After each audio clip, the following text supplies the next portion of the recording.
Hello guys, I am Bogris Mar-Aritao. For today's video, I am here at Paite, Laguna because they are celebrating Paite Okitaka Festival. I am gonna buy different kind of product as I wander around.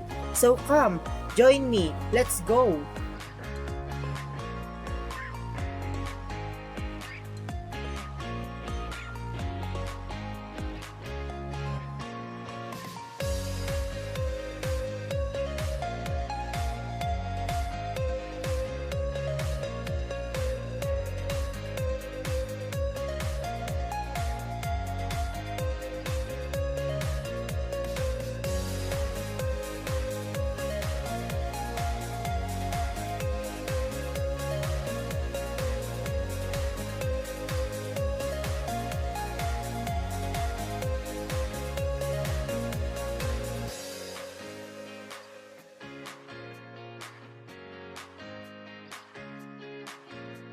This is Japanese cake. It originated in Japan. It's a fluffy cake with a yama filling inside.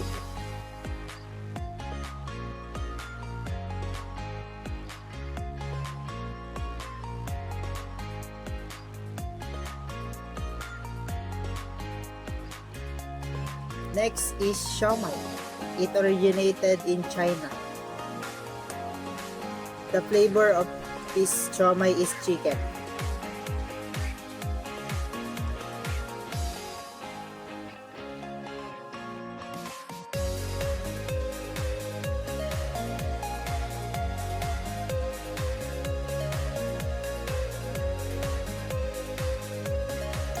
This is milk tea. It originated from Taiwan. This flavor is called taro.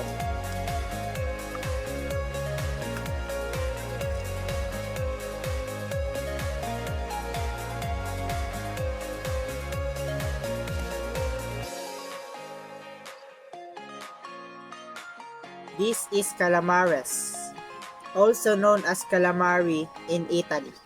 It originated from there.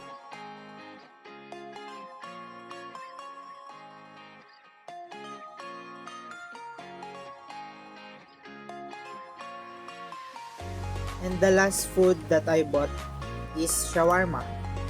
It originated from Ottoman Empire in Turkey, and this is the sauce that it has. A cheese spicy and the cheese mayonnaise. So let's dig in.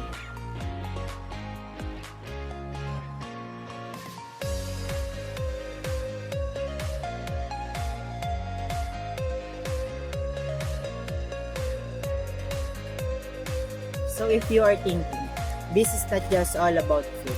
It is all about how food affects globalization, such as first, cultural exchange, which means food is deeply intertwined with culture. Different parts of the world bring their culinary traditions with us. Secondly, information in media. This means that foods are often featured or shown in media. This exposure to different cuisines from around the world encourages people to try new foods. So, in summary, food serves as a powerful symbol for the interconnectedness of cultures and societies in the world with both positive and negative consequences. Well guys, that's all for today. I hope you did not just enjoy but also learn on how food affects globalization. Bye bye!